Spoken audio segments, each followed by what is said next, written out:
On today's video, I'm going to show you how to take off this ice maker off a Samsung fridge. Take off those two screws. Once you've taken off those two screws, you just pull it off like that. You unplug this, and I'll show you how to reassemble.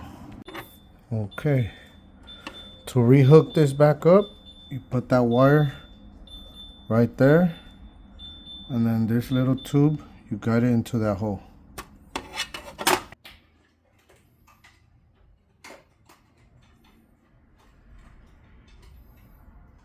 Okay.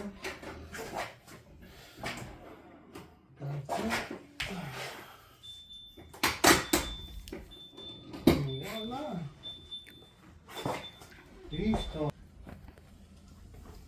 Now you put the screws back on right there and right there, and you're all set.